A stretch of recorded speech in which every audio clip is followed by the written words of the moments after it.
ప్రభు నందు ప్రియ పరిశుద్ధ దేవుని కుమారులారా, దేవుని కుమార్తెలారా, యేసుక్రీస్తు నామములో మీ అందరికీ వందనాలు, దేవునికి స్తోత్రాలు. ప్రియులారా, ఈరోజు మనం పాఠము మరి యేసుక్రీస్తు తండ్రి నాలో ఉన్నాడు అని తండ్రి నాలో ఉన్నాడు అని చెప్తే మనోళ్ళు ఏమంటున్నారండి? అదిగో యేసుక్రీస్తే తండ్రి అంటాడు, ఆయనే ఈయన అంటాడు. యేసుక్రీస్తే చెప్తున్నాడండి, నేనే తండ్రిని అని చెప్తున్నాడు. తండ్రి నాలో ఉన్నాడు అంటాడు. నేను ఒక్కడనే కాదంటున్నాడు, నేను నన్ను పంపిన తండ్రి కూడా ఉన్నావు అంటున్నాడు. నన్ను పంపిన తండ్రి ఉన్నాడు, పంపిన పంపిన తండ్రి ఎక్కడ, పంపిన ఆయన ఎక్కడ ఉన్నాడు? పరలోకంలో ఉన్నాడు. అందుకని యేసుక్రీస్తు ప్రార్థన నేర్పమంటే ఏమంటున్నా, ఎలా నేర్పాడు? పరలోకం ముందున్న మా తండ్రి అంటాడు. నేను తండ్రి దగ్గర నుంచి వచ్చాను, నేను తండ్రి దగ్గరికి మళ్ళీ వెళ్ళాలి అని చెప్తా ఉన్నాడు. నేను తండ్రి దగ్గరికి వెళ్తున్నాను అని కూడా చెప్పాడు. నేను వెళ్ళే సమయం వచ్చింది అని కూడా చెప్తా ఉన్నాడు. మరి యేసుక్రీస్తులో తండ్రి ఉంటే తండ్రి దగ్గరికి వెళ్తానని ఎందుకు చెప్తాడండి? ఏమన్నా డూబు చెప్తాడా ఏంటి? అసలు వాస్తవానికి ఇది అర్థం చేసుకోవాలండి. ఆత్మ సంబంధమైన సంగతులతో అర్థం చేసుకుంటానికి ప్రయత్నం చేయాలి. ఇది మీకు బైబిల్లో ఉన్న సంగతులను ఇలా అర్థం చేసుకోవాలి అని చెప్పడానికే కానీ లేఖనాలు పరిశీలన చేయాలండి. లేఖనాలు పరిశీలన చేసి అర్థం చేసుకోవాలి. మనకు అర్థం కాకపోతే ఎవరైనా చెప్పినా కూడా దాన్ని పరిశీలన చేస్తానికి ముందుకు రావాలండి. పరిశీలన చేయాలి, సహృదయంతో పరిశీలన చేయాలండి. మేము మీకు చెప్తున్నాం కదా, ఈ చెప్పేది ఏంటంటే బైబిల్ ఇలా ఉంది అని చెప్పడానికే మేము ముందుకు వస్తున్నాం, ఎవరిని తప్పు పట్టుకుంటానికి కాదు. మీరు ఎవరు కూడా మరి అలాంటి అభిప్రాయంలో ఉండొద్దు. ఇప్పుడు మరొక అద్భుతమైన సంగతి మనం నేర్చుకోవడానికి ప్రయత్నం చేద్దాం. ఇప్పుడు యేసుక్రీస్తు ఏమంటున్నాడండి? తండ్రి నాలో ఉన్నాడు, నేను ఒంటరిగా లేను, నేను తండ్రి ఏకమే ఉన్నాం, నేను ఒక్కడనే ఉండగా తండ్రి నాలో ఉన్నాడు అని అంటే యేసుక్రీస్తే తండ్రి అనుకునేటటువంటి అభిప్రాయం తప్పు. క్రీస్తులో తండ్రి ఎలా ఉంటాడంటే ఆజ్ఞ యందు నిలిచుండేవాడు ఆయన ఎందు నిల్చుంటాడు, ఆయన వాని ఎందు నిల్చుంటాడు. అలాగే ప్రేమ ఎందు నిల్చుండేవాడు దేవుని ఎందు నిల్చుంటాడు, దేవుడు వాని ఎందు నిల్చుంటాడు. కాబట్టి యేసుక్రీస్తు దేవుని ఆజ్ఞను అనుసరించాడు, ప్రేమ ఎందు నిల్చున్నాడు. కాబట్టి యేసుక్రీస్తులో తండ్రి ఉన్నాడు. ఆయన ఆజ్ఞ గైకుంఠం ద్వారా యేసుక్రీస్తులో తండ్రి ఉన్నాడు. ప్రేమ ఎందు నిల్చుంటం ద్వారా యేసుక్రీస్తులో తండ్రి ఉన్నాడు. కాబట్టి తండ్రి నాలో ఉన్నాడు. ఇగో నేను చెప్పే మాటలు నాయి కాదు, తండ్రి మాటలనే చెప్తున్నాను. తండ్రి నాలో ఉండి తన క్రియలను జరిగిస్తున్నాడు అని చెప్పాడు. కాబట్టి యేసుక్రీస్తులో తండ్రి ఎలా ఉన్నాడంటే ఒక వ్యక్తిగా అక్కడ ఉన్న వ్యక్తే వచ్చేసి యేసుక్రీస్తులో ఇన్సర్ట్ అయిపోవటం మాత్రం కాదు. తండ్రి ఇచ్చిన ఆజ్ఞను హృదయంలో ఉంచుకోవడం ద్వారా, ఆ ఆజ్ఞను అనుసరించడం ద్వారా మరి తండ్రి నాలో ఉన్నాడు అని యేసుక్రీస్తు చెప్పాడు. అలాగే ప్రేమ ఎందు నిలిచున్నాడు కనుక యేసుక్రీస్తు నాలో తండ్రి ఉన్నాడని చెప్పగలిగాడు అనేసి మనం ఇప్పుడు నేర్చుకున్నాం. అయితే ఇంకా మరికొన్ని వచనాలు, మరికొన్ని సంగతులు మనం నేర్చుకుని ఈరోజుకి మనం ముగిద్దాం. ఏంటి అంటే క్రైస్తవులలో క్రీస్తు నివసించటం. యేసుక్రీస్తు తండ్రి నాలో ఉన్నాడంటే ఈయనే తండ్రి అనే కాడికి వచ్చేసిన మనం ఇప్పుడు క్రైస్తవుల్లో క్రీస్తు ఉండాలండి. క్రైస్తవులు ఎవరు ఉండాలండి? క్రీస్తు ఉండాలి. క్రీస్తు నాలో ఉన్నాడు అని చెప్పగలగాలండి. మనం చెప్పగలగాలి. ఎప్పుడు చెప్తామండి? మనం ఎప్పుడు చెప్పగలం? క్రీస్తు నాలో ఉన్నాడు, జీవించేది నేను కాదు అనేసి ఎప్పుడు చెప్పగలం? చూద్దామండి. మనం ఏంటి క్రైస్తవులలో క్రీస్తు నివసించుట లేక జీవించుతున్నాడు. అపోస్తులైన పౌలు ఏమంటున్నాడు? క్రీస్తే నాయందు జీవించుతున్నాడు. పౌలు ఏమంటున్నాడు? క్రీస్తే నాయందు జీవిస్తున్నాడు అంటాడు. క్రైస్తవుల్లో క్రీస్తు జీవించాలండి. ఇప్పుడు మనం దాన్ని చూద్దాం. యేసుక్రీస్తు తండ్రి నాలో ఉన్నాడు అని క్రీస్తునే తప్పట్టుకుని ఆయనే తండ్రి అని అంటాం కాదు. క్రీస్తు నాలో ఉన్నాడని చెప్పి నువ్వు క్రీస్తు ఆజ్ఞలను అనుసరించే వాడిగా నువ్వు ఉండాలి. క్రీస్తు ప్రేమ నీలో క్రీస్తు ప్రేమలో నువ్వు ఏకమవలసినటువంటి అవసరము నీకుంది. చూద్దాం. గలతీ పత్రిక 2వ అధ్యాయము 20వ వచనంలో అపోస్తలుడైన పౌలు చెప్తున్న మాట ఏమంటున్నాడండి? ఇక జీవించువాడు నేను క్రీస్తుతో కూడా సిలువ వేయబడి ఉన్నాను అంటాడు. నేను క్రీస్తుతో కూడా సిలువ వేయబడి ఉన్నాను. ఇక జీవించువాడను నేను కాను, క్రీస్తే నాయందు జీవించుతున్నాడు. నేను ఇప్పుడు శరీరమందు జీవించుతున్న జీవితము నన్ను ప్రేమించి నా కొరకు తను తాను అప్పగించుకున్న దేవుని కుమారుడైన యేసుక్రీస్తునందలి విశ్వాసము వల్లనే జీవిస్తున్నాను. ఇక్కడ మనం చూస్తే ఇకను జీవించువాడను నేను కాను, క్రీస్తే నాయందు జీవిస్తున్నాడు అంటే అర్థం ఏంటండి? అంటే అర్థం ఏంటి? ఏమన్నట్టు? జీవించువాడు నేను కాదు, క్రీస్తే నాయందు జీవిస్తున్నాడు అంటే ఆయన చిత్తం అనేది పక్కన పెట్టేశారు.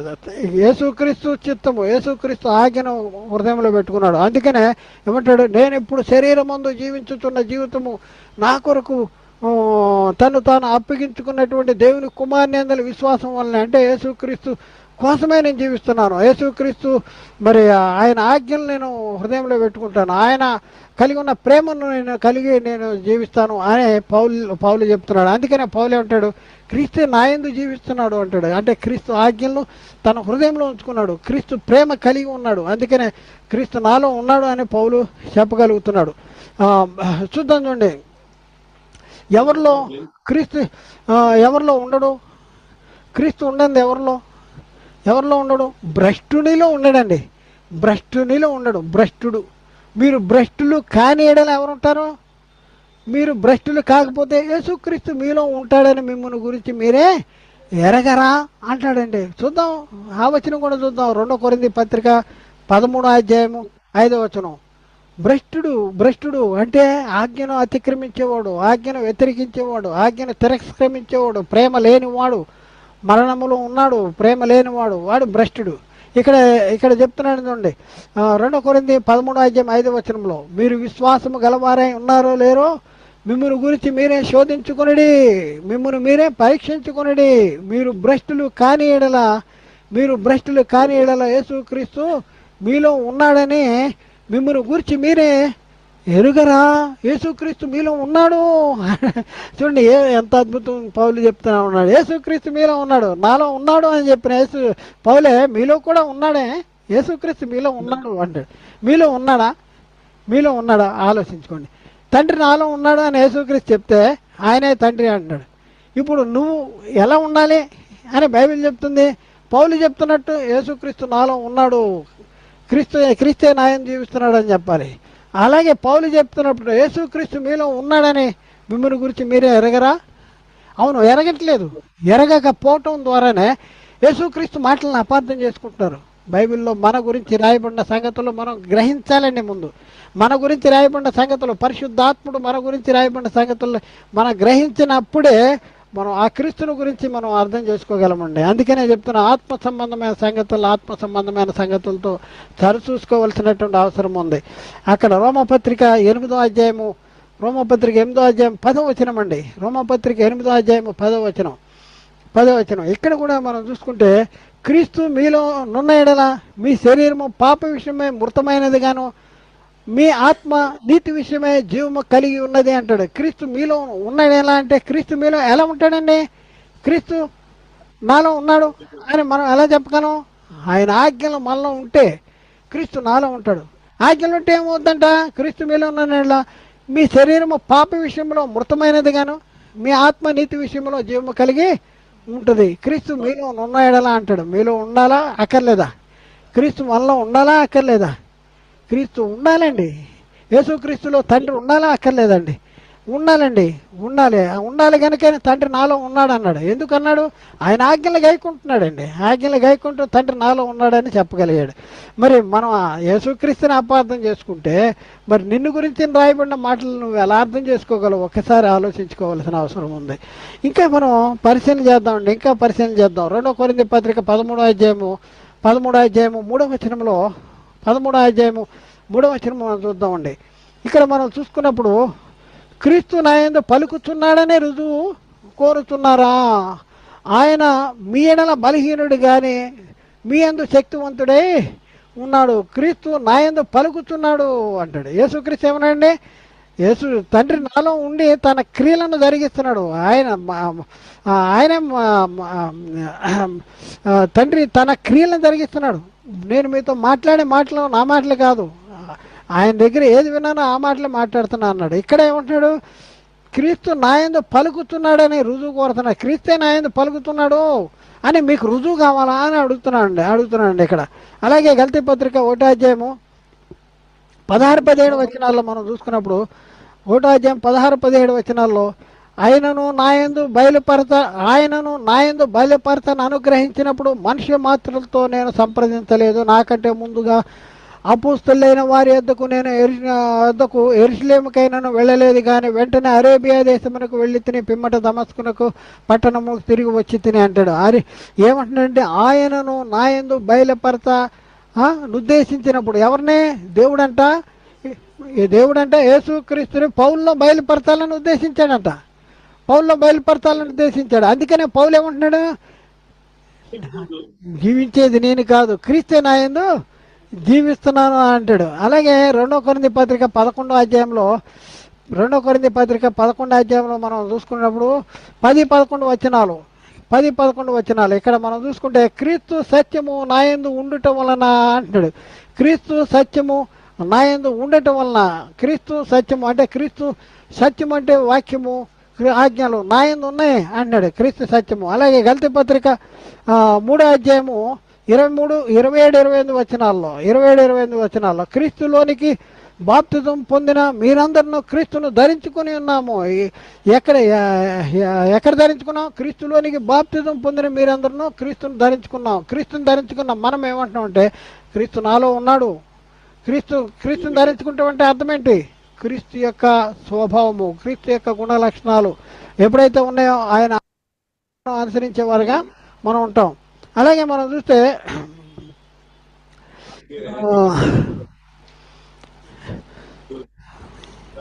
క్రీస్తుని మనం ఎలా మన హృదయంలో ఉంచుకోవాలి? విశ్వాసము ద్వారా క్రీస్తుని మీ హృదయంలో నివసింపన్నట్లుగా ఉండాలి. చూద్దాం. ఎఫ్సీ పత్రిక 3వ అధ్యాయము 15 నుండి కింద చూద్దాం. 15 నుండి 18 వచనం. మీరు అంతరంగ పురుషుని యందు శక్తి కలిగి ఆయన ఆత్మ వలన బలపరచబడినట్లుగాను క్రీస్తు మీ హృదయంలో విశ్వాసము ద్వారా నివసించినట్లుగాను అంటాడు. క్రీస్తు మన హృదయాల్లో నివసించాలి. క్రీస్తు నాలో ఉన్నాడు అంటే ఎలా ఉంటాడు? ఆజ్ఞరూపంగా ఉంటాడు, విశ్వాసము ద్వారా నివసిస్తాడు అంటాడు. తర్వాత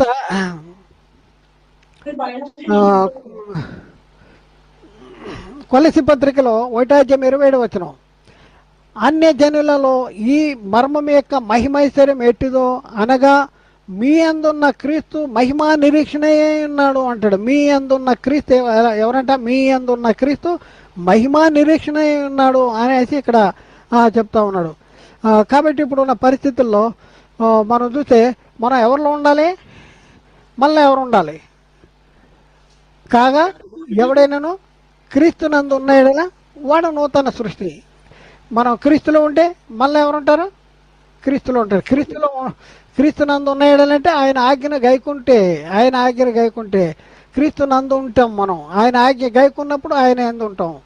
కాబట్టి 2 కొరింథీ 5:17 కాగా ఎవడైనాను క్రీస్తునందు ఉన్నాయడలా వాడు నూతన సృష్టి.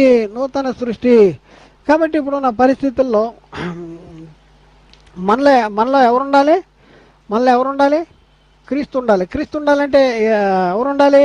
వాక్యం ఉండాలి, ఆజ్ఞ ఉండాలి, వాక్యం ఉండాలి, ప్రేమ కలిగి, క్రీస్తు కలిగిన ప్రేమ కలిగి మనం ఉండాలి. అందుకనే ఇక్కడ చెప్తున్నాడు, మొదటి నుండి ఏది విన్నారో వినినది మీలో నిలవనే అంటాడు. మీరు విన్నది ఏమవ్వాలి? మనలో నిలవాలి. ఏం జరుగుద్ది? నిలిస్తే ఏం జరుగుద్ది? చదువుతాం చూడండి. మొదటి యోహాను పత్రిక 2వ అధ్యాయము 22వ వచనం. మొదటి యోహాను పత్రిక 2వ అధ్యాయం 22, 23, 24 వచనాలు. 22, 23, 24 వచనాలు. ఇక్కడ మనం చూసుకున్నప్పుడు ఇక్కడ ఏమంది? యేసు క్రీస్తు కాడని చెప్పువాడు తప్ప ఎవడు అబద్ధికుడు? తండ్రిని కుమారుని ఒప్పుకొని వీడే క్రీస్తు విరోధి. తండ్రిని కుమారుని ఒప్పుకోవాలంట. తండ్రిని తండ్రిగా ఒప్పుకోవాలి, కుమారుని కుమారుడిగా ఒప్పుకోవాలి. మన వాళ్ళు ఏమంటారు? తండ్రిని కుమారుని ఒప్పుకొని వాడు అంటే తండ్రి కుమారుడని ఒప్పుకొని వాళ్ళు అంటున్నారు. తండ్రే కుమారుడని కాదు ఇక్కడ రాయబడింది. తండ్రిని ఒప్పుకోవాలి, కుమారుడిని ఒప్పుకోవాలి. ఈయన తండ్రి అండి, ఈయన కుమారుడు అండి. ఒక ఇంట్లో 2 కుమారులు ఉంటే, ఒక తండ్రి ఉంటే, ముగ్గురిని తండ్రిలో అనే పరిస్థితి వచ్చేసింది ఇప్పుడు. అందుకని ఏం చెప్తున్నా అంటే, ముగ్గురు తండ్రులు కాదయ్యా, తండ్రిగా ఒప్పుకోవాలి, కుమారుడిగా ఒప్పుకోవాలి అని చెప్తా ఉన్నాడు. ఇక్కడ కూడా అదే చెప్తున్నాడు. తండ్రిని కుమారుని ఒప్పుకొని వీడే క్రీస్తు విరోధి.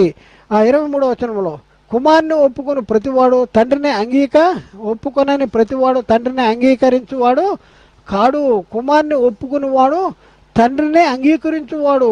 ఎవరిని ఒప్పుకునేవాడు తండ్రిని అంగీకరిస్తాడండి? కుమారుని ఒప్పుకుంటే. కుమారుని ఏమని ఒప్పుకోవాలి? తండ్రిని ఒప్పుకోవాలా? కుమారుడని ఒప్పుకుంటే తండ్రిని ఒప్పుకున్నట్టు. ఈయన కుమారుడని అనుకుంటే ఆయన తండ్రిని ఒప్పుకున్నట్టు కదా. ఈయన కుమారుడని ఒప్పుకుంటే ఆయన తండ్రిని ఒప్పుకున్నట్టు. ఇద్దరు తండ్రులు అంటే కుమారుడిని ఒప్పుకున్నట్టే. అందుకనే ఇక్కడే ఉంటాడు కుమారుని ఒప్పుకొనని వాడు తండ్రిని అంగీకరించేవాడు కాదు. కుమారుని ఒప్పుకునేవాడు తండ్రిని అంగీకరించేవాడు. 24వ వచనం ఉండే, అయితే మీరు మొదటి నుండి దేనిని వింటురో అది మీలో నిలవనీయుడి. మీరు మొదటి నుండి వినినది మీలో నిలిచిన యెడల మీరు కుమారుని యందును తండ్రి యందును నిలుతురు. చూడండి, ఎవరిలో నిలుస్తారంట? మీరు కుమారుని యందును తండ్రి యందును నిలుస్తారు. ఎప్పుడు నిలుస్తారు? మొదట నేను విన్నది అంటే వాక్యము మనలో ఉంచుకోవాలి, ఆజ్ఞ మనలో ఉంచుకోవాలి. ఉంటే వాళ్ళు మనలో ఉంటారు, మనం వాళ్ళలోనే ఉంటాం. మనం తండ్రిలో కుమారులో ఉంటాం. కొలసి పత్రిక అందుకనే మనలో ఏముండాలి? కొలసి 3:16 సమస్త విధములైన జ్ఞానముతో క్రీస్తు వాక్యమును మీలో నివసింపనీయుడి. అందుకనే యేసుక్రీస్తు చెప్తున్న మాట ఏంటంటే, కాబట్టి యోహాను సువార్త 8:31 కాబట్టి యేసు తనను నమ్మిన యూదులతో మీరు నా వాక్యమందు నిలిచిన వారైతే నిజముగా నా శిష్యులై ఉండి సత్యమును గ్రహించుదురు అంటాడు. నిజముగా నా శిష్యులే ఉండి సత్యాన్ని గ్రహిస్తారు. ఎప్పుడు గ్రహిస్తారు అంటే నా వాక్యమందు నిలిచిన వారైతే అంటాడు. తర్వాత కొలసి పత్రిక 3:15లో క్రీస్తు అనుగ్రహించు సమాధానము మీ హృదయంలో ఏలుచుండనీయుడి. ఇందుకొరకే మీరు ఒక్క శరీరముగా పిలువబడితిరి అంటారు. క్రీస్తు అనుగ్రహించే సమాధానం ఎక్కడ ఉండాలండి? హృదయాల్లో ఏలుచుండాలి, ఏలాలి, హృదయాలను ఏలాలి. హృదయంలో ఏది ఏలాలి? సాతాను ఏలద్దా? క్రీస్తు అనుగ్రహించే సమాధానం ఏలద్దా? అలాగే మనం పరిశీలన చేస్తే నెక్స్ట్ మరి క్రైస్తవులలో క్రీస్తు ఎప్పుడు నిలిచి ఉండును? క్రైస్తవుల్లో క్రీస్తు ఎప్పుడు ఉంటాడు? ఇప్పుడు పౌలు అన్నాడు క్రీస్తు నా యందు జీవిస్తున్నాడు అని చెప్పాడు. మరి మీ యందు ఉన్న క్రీస్తు అన్నాడు. అయితే క్రీస్తు ఎప్పుడు ఉంటాడు క్రైస్తవుల్లో? యేసుక్రీస్తు తండ్రి నాలో ఉన్నాడు అన్నాడు. యేసుక్రీస్తులో తండ్రి ఎప్పుడు ఎలా ఉంటాడు? ఎప్పుడు ఉంటాడు? ఆజ్ఞ ఉంటుంది. ఇప్పుడు క్రీస్తు మనలో ఉండాలి అంటే మనం ఏం చేయాలి? ఏం చేస్తే మనలో క్రీస్తు ఉంటాడు? ఏం చేస్తే క్రీస్తు ఉంటాడంటే అదే ఫార్ములా. క్రీస్తు ఆజ్ఞలు గైకుని వాడు క్రీస్తు నందు నిలిచి ఉంటాడు, క్రీస్తు వాని యందు ఉంటాడు. అలాగే మొదటి నుండి మనం ఏది ఉన్నామో అది మనలో ఉంటే మనం తండ్రి యందు ఉంటాం, కుమారుని యందు కూడా ఉంటాము. మొదటి యోహాను 3:23 వచనంలో క్రైస్తవుల్లో ఎప్పుడు ఉంటాడు? ఏం చేస్తూ ఉంటాడు? క్రీస్తు కానీ తండ్రి కానీ మనలో ఎప్పుడు ఉంటారు? ఆయన ఆజ్ఞలు గైకొనాలి. చూద్దాం చూడండి. మొదటి యోహాను 3:23 వచనంలో ఆయన ఆజ్ఞను గైకొని వాడు ఆయన యందు నిలిచిండును, ఆయన వాని యందు నిలిచిండును. తర్వాత యోహాను సువార్త 15:10 వచనం. యోహాను సువార్త 15:10 నేను నా తండ్రి ఆజ్ఞను గైకొని ఆయన ప్రేమ యందు నిలిచి ఉన్న ప్రకారము మీరు నా ఆజ్ఞలు గైకొని నా ప్రేమ యందు నిలిచిందురు. ఇక్కడ చెప్పేస్తున్నాడు, క్లియర్గా చెప్తున్నాడు. నేను నా తండ్రి ఆజ్ఞను గైకొని ఆయన ప్రేమ యందు నిలిచిన ప్రకారము మీరు నా ఆజ్ఞలు గైకుంటే నా ప్రేమ యందు మీరు నిలిచుంటారు అని చెప్తా ఉన్నాడు. అలాగే యోహాను సువార్త 15:4 వచనం అక్కడేమంటున్నాడు? నా యందు నిలిచి ఉండి మీ యందును నేను నిలిచి ఉందును అంటాడు. నా యందు నిలిచి ఉండండి అంటాడు. ఏంటి ఆయన యందు నిలిచి ఉంటాం? ఆయన ఆజ్ఞను అనుసరించి జీవించాలి. ఎప్పుడైతే ఆయన ఆజ్ఞను గైకుంటే ఆయన మనలో ఉంటాడు. అలాగే యోహాను సువార్త 14:23 వచనం. యోహాను సువార్త 14:23 వచనం ఇది చాలా ఇంపార్టెంట్ అండి. యేసు ఒకడు నన్ను ప్రేమించిన యెడల వాడు నా మాట గైకొనును. చాలా ఇంపార్టెంట్ వచనం. ఒకడు నన్ను ప్రేమిస్తే ఏం చేశాడు? నా మాట గైకుంటాడంట. అప్పుడు ఏం జరుగుద్ది అంటాడా? అప్పుడు నా తండ్రి వాణిని ప్రేమించును, మేము వాని యొద్దకు వచ్చి వాని యొద్ద నివాసం చేస్తామంటాడు. మేము వాని యొద్దకు వచ్చి వాని యొద్ద నివాసం చేస్తామంటాడు. అంటే ఇక్కడ మనకు కావాల్సిందంటే యేసు ఒకడు నన్ను ప్రేమించిన నా మాట గైకుంటాడు. అంటే మాట గైకుంటే, యేసు క్రీస్తు ఇచ్చిన ఆజ్ఞను గైకుంటే మరి మనలో ఎవరొచ్చి నివసిస్తారంట? ఎవరొచ్చి నివసిస్తారు? అప్పుడు నా తండ్రి వారిని ప్రేమించును, మేము వాని యొద్దకు వచ్చి వాని యొద్ద నివాసం చేస్తాము. అప్పుడు తండ్రి యేసుక్రీస్తు ఉంటాడు మనలో, తండ్రి కూడా మనలో ఉంటాడు. ఎప్పుడు ఉంటాడు? యేసు మనకిచ్చిన ఆజ్ఞను గైకొనాలి. యేసు మనకిచ్చిన ఆజ్ఞను గైకుంటే యేసుక్రీస్తు మనలో ఉంటాడు, తండ్రి మనలో ఉంటాడు. యోహాను సువార్త 15వ అధ్యాయము 5వ వచనం, 15వ అధ్యాయం 5వ వచనం, ఎవడు నా యందు నిలిచి ఉండునో, నేను ఎవరి యందు నిలిచి ఉండునో వాడు బహుగా ఫలించును, నాకు వేరుగా ఉండి మీరేమీ చేయలేరంటాడు. ఎవడు నా యందు నిలిచి ఉండునో, నేను ఎవరి యందు నిలిచి ఉండునో అంటాడు. ఎవడు నా యందు నిలిచి ఉంటాడు? ఆయన ఆజ్ఞలు గైకొనాలి. ఆజ్ఞలు గైకొనే వాళ్ళు ఎవరుంటారు? ఆయన ఉంటాడు. తర్వాత 1 పేతురు పత్రిక 3వ అధ్యాయము 15-16 వచనాలు, 15 వచనం చూద్దాం. నిర్మలమైన మనస్సాక్షి గలవారే, మీలో ఉన్న నిరీక్షణ గురించి మిమ్మల్ని హేతువుడికి ప్రతివానికి సాత్వికముతోనూ భయముతోనూ సమాధానం చెప్పుటకు ఎల్లప్పుడూ సిద్ధముగా ఉండి మీ హృదయములందు క్రీస్తును ప్రభువుగా ప్రతిష్ఠించుకోవాలి. మీ హృదయములందు మిమ్మల్ని ఎవరు నడిపించాలి? క్రీస్తు నడిపించాలి. అంటే హృదయంలో క్రీస్తును ప్రభువుగా ప్రతిష్ఠించుకోవాలంటే క్రీస్తు ఆజ్ఞను నీ హృదయంలో ఉంచుకోవాలి. ఆ ఆజ్ఞ ప్రకారము నువ్వు జీవించాలి. ఆజ్ఞ ప్రకారం జీవిస్తే నీళ్ళు ఎవరుంటారు? యేసుక్రీస్తు ఉంటాడు. యేసుక్రీస్తు ఉంటే ఎవరుంటారు? ఇంకా తండ్రి కూడా ఉంటాడు.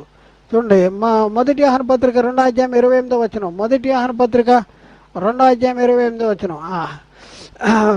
కాబట్టి చిన్నపిల్లలారా, ఆయన ప్రత్యక్షమైనప్పుడు ఆయన రాకడేందు మనము ఆయనను సిగ్గుపడక ధైర్యము కలిగి ఉండినట్లు మీరు ఆయన యందు నిలిచి ఉండి, మీరు ఆయన యందు నిలిచి ఉండాలంట. ఆయన యందు నిలిచి ఉంటే అర్థం ఏంటి? ఆయన ఆజ్ఞలను అనుసరించి జీవించాలి. జీవబడిన పౌలు యేసుక్రీస్తు దర్శనం ద్వారా కనపడతాడు.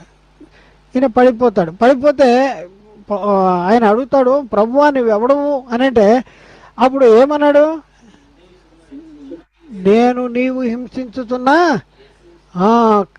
యేసును అంటాడు. యేసును చూద్దాం చూడండి, అపోస్తల కార్యాల్లో 9వ అధ్యాయం 4-5 వచనాలు. దమస్కు మార్గంలో వెళుతున్నటువంటి పౌలు అనబడిన సౌలుకి కనపడినప్పుడు అక్కడ 4వ వచనంలో అతడు నేల పడి, సౌలా సౌలా నీవేళ నన్ను హింసించుతున్నావు అని తనతో ఒక స్వరం వినబడను.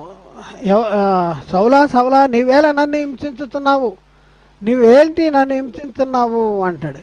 ఎవరు? నీవేళ నన్ను హింసించుతున్నావు అన్నాడు. అప్పుడు 5వ వచనంలో అంటాడు, ప్రభువా నీవెవడవు అని అతన్ని అడుగగా ఆయన నేను నీవు హింసించుతున్న యేసును అంటాడు. అసలు వాస్తవానికి హింసించేది ఎవరినే? సంఘాన్ని హింసిస్తున్నాడు, క్రైస్తవుల్ని హింసిస్తా ఉన్నాడు. క్రైస్తవుల్ని హింసిస్తుంటే యేసుక్రీస్తు ఏం సమాధానం చెప్తున్నాడు?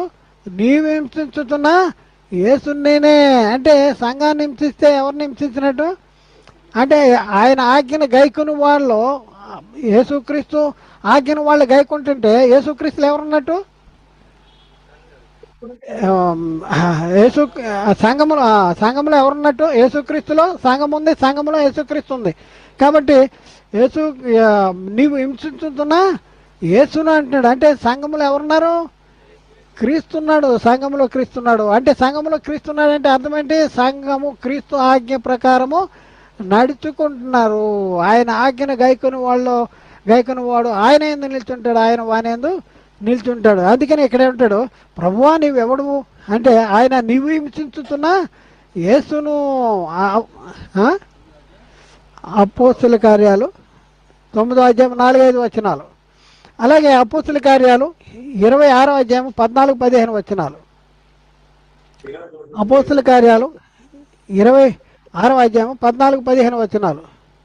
14 వచనం, మేమందరమును నేలపడినప్పుడు సౌలా సౌలా నన్ను ఎందుకు హింసించుతున్నావు, మునికొనలకు ఎదురుతున్నట నీకు కష్టమని ఎబ్రీ భాషలో ఒక స్వరము పలుకుట వింటిని.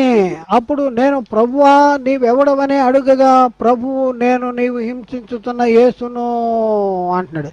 ప్రభు ఏమన్నాడు, నేను నువ్వు హింసించుతున్న యేసును అంటున్నాడు. ఎంత అద్భుతంగా ఉందండి, ఎంత అద్భుతమైనటువంటి సత్యము. అంటే ఆయన ఆజ్ఞను గైకొని వాళ్ళు ఎవరుంటారంట, ఆయన నిలిచి ఉంటాడు, ఆయన నిలిచి ఉంటాడు. ఇక్కడ మనం చూస్తే ఇక్కడ అపోస్తుల కార్యాల్లో అపోస్తుల కార్యాల్లో మనం చూద్దాం, అధ్యాయంలో ఐదో అధ్యాయంలో మనం చూసుకున్నప్పుడు చూద్దాం నుండి 5వ అధ్యాయంలో 32వ వచనం కానించి మనం కొన్ని వచనాలు మనం చదువుకుందాం. కొన్ని వచనాలు చదువుదాం.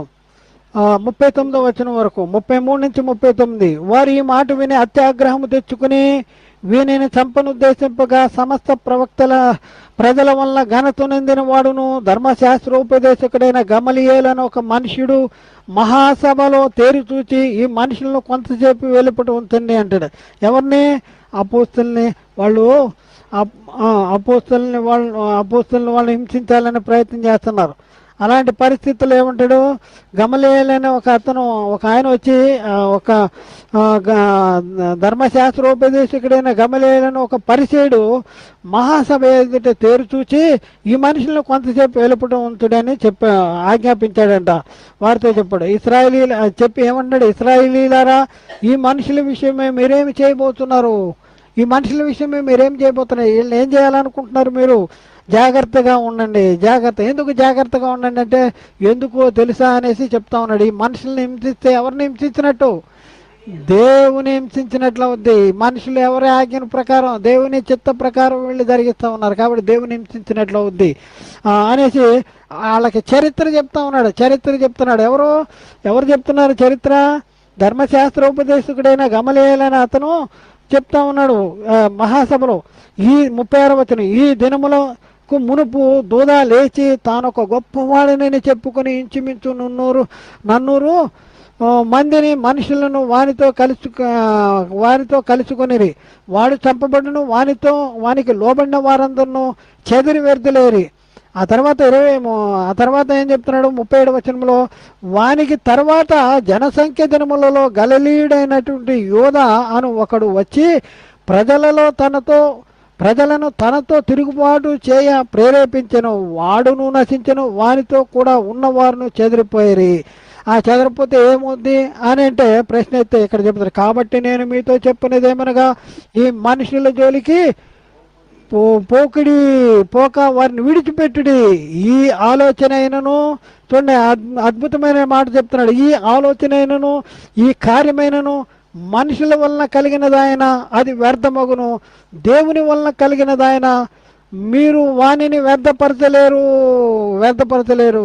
ఇంకొక అద్భుతమైన మాట చెప్తున్నాడు, మీరు ఒకవేళ దేవునితో పోరాడుదురు సుమే అంటాడు.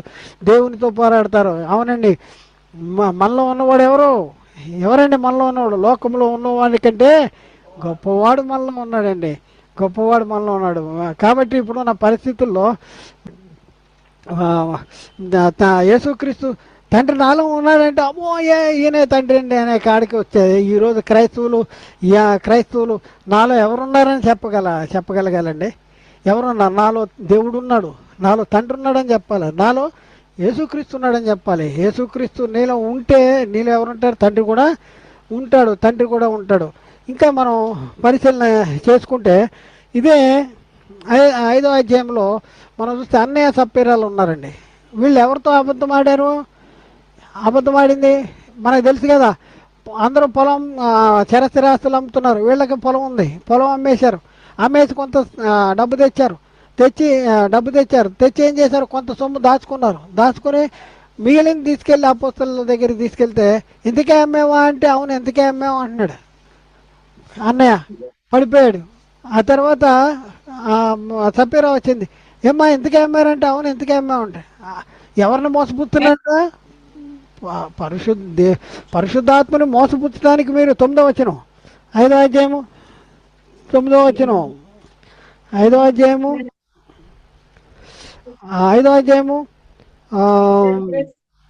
4వ వచనము 9వ వచనం కూడా చదువుతాం. 4వ వచనము చదువుతుందండి. 4వ వచనం అదే ఏమంటున్నాడు? 4వ వచనం పేతురు చెప్తున్నాడు అన్నయ్యతో, ఆ, అది నీ యొద్ద ఉన్నప్పుడు నీదే కదా, అమ్మిన పిమ్మట అది నీ వశమై ఉండలేదా? ఎందుకు ఈ సంగతి నీ హృదయంలో ఉద్దేశించుతున్నావు? నీవు మనుషులతో కాదు దేవునితోనే అబద్ధమాడితివి. ఎవరితో అబద్ధమాడానండి? పేతురుతో అబద్ధమాడానండి. పేతురుతో అబద్ధమాడితే ఏమంటున్నాడు? మనుషులతో కాదు దేవునితోనే అబద్ధమాడితివి. 9వ వచనంలో సప్పీరా కూడా వచ్చేసింది. ఇంతకేమంటే ఇంతకే అని చెప్పాను. అందుకు పేతురు అంటున్నాడు, ప్రభు యొక్క ఆత్మను శోధించుటకు మీరెందుకు ఏకీభా వించుతున్నారు? వాస్తవానికి వీళ్ళు శోధించేది ఎవరినండి? వ్యక్తులనా, లేకపోతే వీళ్ళ నడిపిస్తున్న వాళ్ళ? ప్రభు యొక్క ఆత్మను శోధిస్తున్నారు. ఎందుకంటే వీళ్ళు దేని ప్రకారం నడుచుకుంటున్నారు? ఆజ్ఞను అనుసరిస్తున్నారు, ఆత్మ యొక్క నియమాన్ని అనుసరిస్తున్నారు, ఆత్మ నడిపింపు ద్వారా వీళ్ళు నడుచుకుంటున్నారు. అప్పటికి అలాంటి పరిస్థితుల్లో ఆత్మ చేత నడిపించబడుతున్నటువంటి కాలంలో వాళ్ళకి అబద్ధం చెప్పడం వల్ల ఎవరికి అబద్ధం చెప్పినట్టు? ఎవరికి అబద్ధం? ప్రభు యొక్క ఆత్మను మీరు ఎందుకు శోధిస్తున్నారు అని చెప్పేసేటటువంటి పరిస్థితి అండి. కాబట్టి ఇప్పుడున్న పరిస్థితిలో నాలో క్రీస్తున్నాడు అని చెప్పగలవా? క్రైస్తవుడా చెప్పగలవా?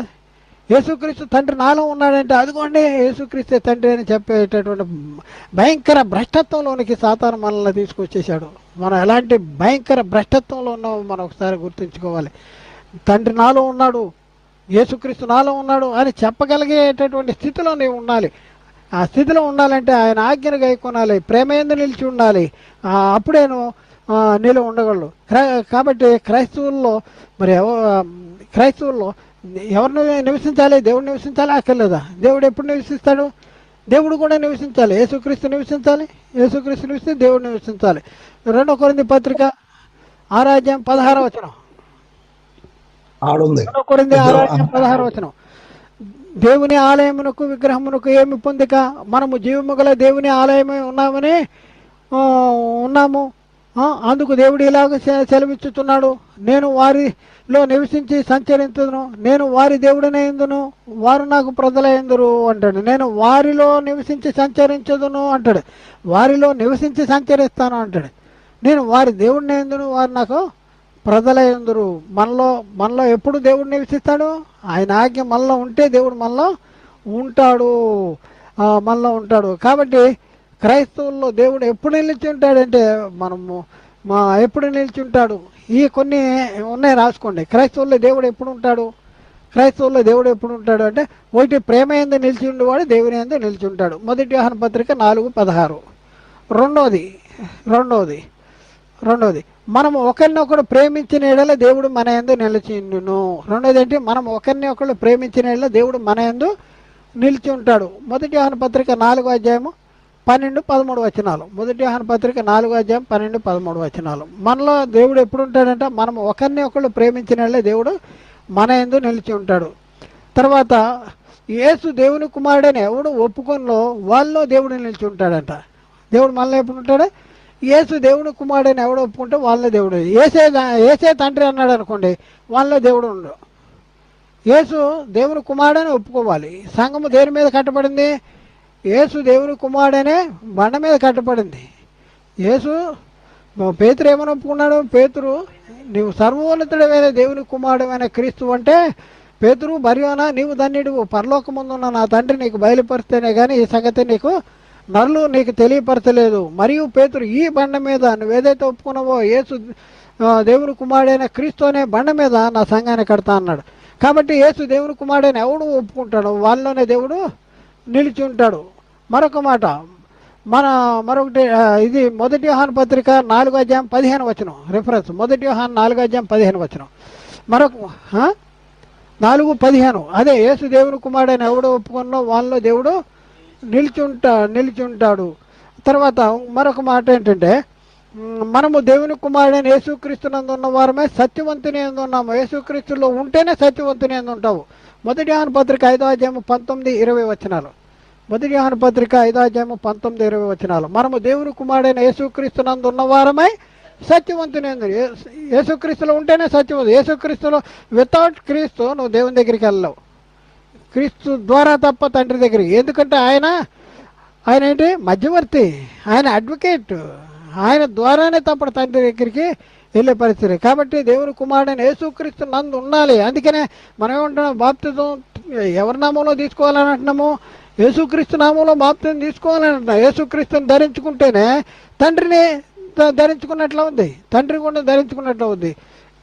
కాబట్టి డైరెక్ట్ తండ్రిని ధరించుకుంటాం కాదు, యేసుక్రీస్తుని ధరించుకోవాలి. క్రీస్తు మనకి మార్గము, క్రీస్తు మధ్యవర్తి, క్రీస్తు ద్వారా తండ్రి దగ్గరికి మనం వెళ్ళాలి. తర్వాత దేవుని కుమారుడైన యేసుక్రీస్తునందు ఉన్న వారమే సత్యవంతుని అందున్నాము. 1 యోహాను పత్రిక 5:19 నెక్స్ట్, ఆయన ఆజ్ఞ గైకుని వాడు ఆయన యందు నిలిచిండును, ఆయన వాని యందు నిలిచిండును. యోహాను సువార్త 3:24. యోహాను సువార్త 3:24. ఇవన్నీ కూడా రెఫరెన్స్లు మీకు చెప్పేసి ఇంకా చదవాలంటే చదవచ్చు. అయితే మనకి చాలా వరకు అర్థమైపోయింది కదా. అయితే ఇంకా కొద్దిగా ముందుకెళ్దాం. అయితే ఇప్పుడు మనం పరిశీలన చేసుకుంటే, మనము క్రైస్తవులం కదా, మనం ఇప్పుడు క్రైస్తవుల్లో మనం ఏం చేయాలన్నా సరే మనకి సామర్థ్యం మనకి సామర్థ్యం ఎవరి వల్ల కలుగుద్ది, మనకి సామర్థ్యం ఎలా కలుగుద్ది, ఇది మనం తెలుసుకోవాల్సిన అవసరం ఉంది. ఇప్పుడు మనం చూసుకుంటే, మనం పరిశీలన చేసుకుంటే మా సామర్థ్యం ఎవరి వల్ల కలిగింది అని 2 కొరింథీ పత్రిక 3:5 పౌలు చెప్తా ఉన్నాడు. చూద్దామండి. 2 కొరింథీ 3:5 మా వలన ఏదైనా అయినట్లు ఆలోచించుకున్నట్టుకు మా అంతటి మేమే సమర్థులము కాదు, మా సామర్థ్యము దేవుని వలనే కలిగినది అంటాడు. మా సామర్థ్యం ఎలా కలిగింది? దేవుని వలనే కలిగింది. మా అంతటి మేమే సమర్థులం కాదు. ఎందుకు అంటే దేవుడు మాలో ఉండి తన కార్యాలు జరిగిస్తున్నాడు. దేవుడు ఎప్పుడు ఉంటాడు? యేసుక్రీస్తులో ఉంటే దేవుడు మనలో ఉంటాడు. అలాగే 2 కొరింథీ 3:5 3:5 అలాగే 1 కొరింథీ 15 1 కొరింథీ 5:10 1 కొరింథీ 15:10 1 కొరింథీ 15:10 ఆయనను నేనేమై ఉన్నాను అది దేవుని కృప వల్లే ఉన్నాను అంటాడు. నేనేమై ఉన్నాను అది దేవుని కృప వల్లే ఉన్నాను, మరియు నాకు అనుగ్రహింపబడిన ఆయన కృప నిష్ఫలము కాలేదు, కానీ వారందరికంటే నేను ఎక్కువ ప్రయాసపడుతుని అంటాడు. ప్రయాసపడుతుని అంటే దేనివల్ల ప్రయాసపడ్డాడు? దేవుని కృప వల్ల ప్రయాసపడ్డాడు. నేనేమై ఉన్నాను అది దేవుని కృప వల్లనే అయి ఉన్నాను అంటాడు. అలాగే మనం చూస్తే 2 కొరింథీ పత్రిక 4:15 2 కొరింథీ 4:7 ఆయనను ఆ బలాదిత్యము మామూలమైనది కాదు, దేవుని వలనదైనట్లు మంటి ఘటములలో ఈ ఐశ్వర్యము మాకు కలదు అంటాడు. ఈ బలాదిత్యం అంటే మామూలమైనది కాదు అంటాడు. మామూలమైనది కాదు, దేవునిదైనట్లుండి మంటి ఘటములలో ఈ ఐశ్వర్యము మాకు కలదు అంటాడు. బలాదిత్యము మేము మాట్లాడే మాట కానీ చేసే పోరాటం కానీ ఈ బలాదిత్యము ఇవన్నీ మామూలమైనది కాదు అంటాడు. మంటి ఘటములలో ఈ ఐశ్వర్యాన్ని మాకు కలగజేశాడు. యోహాను సువార్త 14:23 యోహాను సువార్త 14:23 యోహాను సువార్త 14:23 యేసు అంటున్నాడు, ఒకడు నన్ను ప్రేమించిన యెడల వాడు నా మాట గైకొనును, అప్పుడు నా తండ్రి వాణ్ణి ప్రేమించును, మేము వాని యొద్దకు వచ్చి వాని యొద్ద నివాసము చేస్తాము అనేసి చెప్తా ఉన్నాడు. కాబట్టి ఇప్పుడు నా పరిస్థితుల్లో మరి క్రీస్తులో ఎవరున్నారు? నేను ఒంటరిగా లేను అని అంటున్నాడు. యేసుక్రీస్తు అంటున్న మాట, నేను ఒంటరిగా లేను, నేను ఒక్కడిని కాదు, నాలో తండ్రి ఉన్నాడు, అయితే తండ్రి నాలో ఉన్నాడు కనుక నేను ఒంటరిగా లేను అన్నాడు. తండ్రి నా యందు నివసిస్తున్నాడు, నేను తండ్రి యందు నివసిస్తున్నా, తండ్రి నాలో నివసిస్తూ తన కార్యాలని జరిగిస్తున్నాను. తండ్రి నాలో ఉన్నాడు, నేను ఒక్కడనే కాదు అనేసి యేసుక్రీస్తు చెప్తా ఉన్నాడు. చెప్తా ఉంటే మనం యేసుక్రీస్తునే తండ్రి అని ఆలోచించడం సరికాదు. కానీ యేసుక్రీస్తు తండ్రి నాలో ఉన్నాడు అని ఎందుకంటున్నాడు అంటే తండ్రి ఆజ్ఞను గైకుంటున్నాడు, తండ్రి ప్రేమలో నిలిచి ఉన్నాడు. మరి అదే అదే బైబిల్లో మరి అపోస్తలుడైన పౌలు క్రీస్తే నా ఎందుకు జీవిస్తున్నాడు, నేను కాదు జీవించేది అని పౌలు చెప్పగలిగాడు. మరి మనం చెప్పగలమా? మీలో ఉన్నవాడు లోకంలో ఉన్నవాడి కంటే గొప్పవాడు అని చెప్పాడు. మరి నాలో ఉన్నాడు, ఒక ఆయన ఉన్నాడు అని మనం చెప్పగలమా?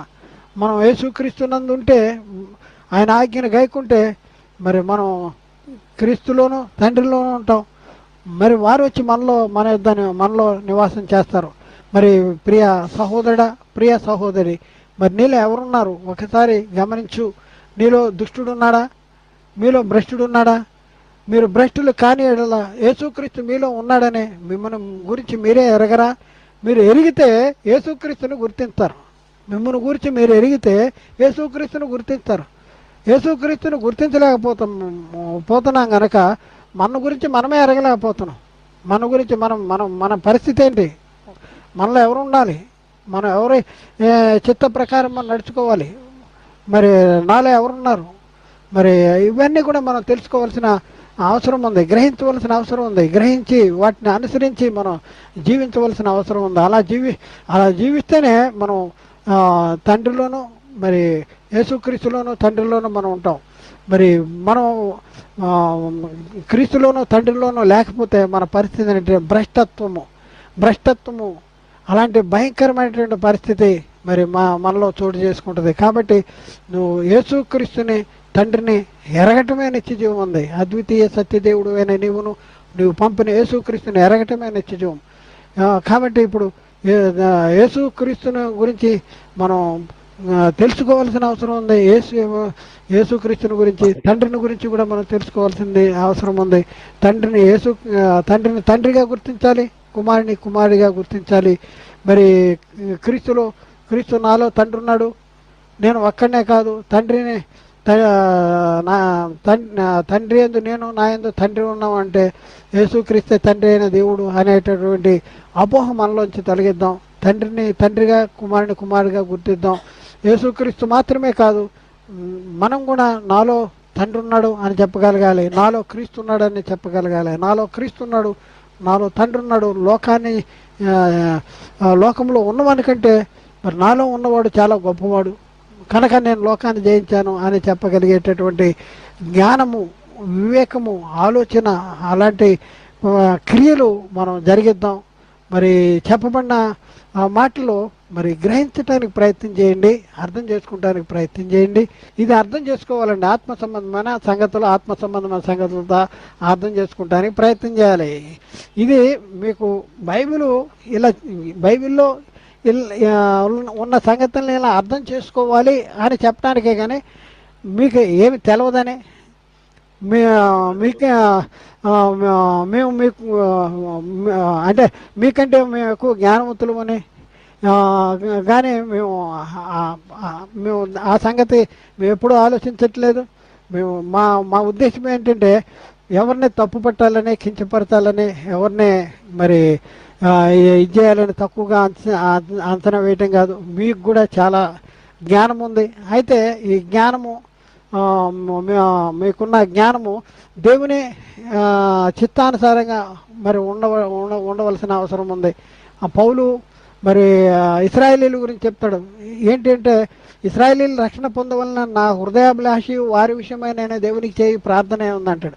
వారు దేవుని యందు ఆసక్తి గలవారని నేను వారి గురించి సాక్ష్యం ఇస్తున్నాను. ఆయనను వారికి ఉన్న ఆసక్తి అంట జ్ఞానానుసారమైనది కాదు, దేవుని జ్ఞానానుసారమైనది కాదు. అలాగే మనకున్న ఆసక్తి దేవుని జ్ఞానానుసారంగా లేకపోతే మనకి నిత్యజీవం అనేది దూరం అవుతుందండి. మీకు ఆసక్తి ఉంది, మీకు మీకు మీకు మీకు చాలా తెలుసు, కానీ తెలుసుకోవాల్సింది ఏంటంటే ఆత్మ సంబంధమైన సంగతులతో సరిచూసుకోవాలి. ఎందుకు మనం తప్పుగా ఆలోచిస్తున్నాము? గతంలో ఎందుకు తప్పుగా ఎవరో చెప్పారండి, పాపం వాళ్ళకి తెలిసిందేదో చెప్పారండి. మనం ఆ గాలిగద్దులేగా కళ్ళ గంతలు కట్టుకుని గుండ్రంగా తిరగటం కాదండి. లేఖనాలు పరిశీలన చేయాలండి. లేఖనాలు పరిశీలన చేసి అర్థం చేసుకోవాలి. మనకు అర్థం కాకపోతే ఎవరైనా చెప్పినా కూడా దాన్ని పరిశీలన చేస్తానికి ముందుకు రావాలండి, పరిశీలన చేయాలి, సహృదయంతో పరిశీలన చేయాలండి. మేము మీకు చెప్తున్నాం కదా, ఈ చెప్పేది ఏంటంటే బైబిల్ ఇలా ఉంది అని చెప్పడానికే మేము ముందుకు వస్తున్నాం, ఎవరిని తప్పు పట్టుకుంటానికి కాదు. మీరు ఎవరు కూడా మరి అలాంటి అభిప్రాయంలో ఉండొద్దు. మరి చెప్పబడిన మాటలు మరి గ్రహించడానికి ప్రయత్నం చేయండి, అర్థం చేసుకోవడానికి ప్రయత్నం చేయండి. దేవుడు మిమ్మల్ని దీవించునుగాక.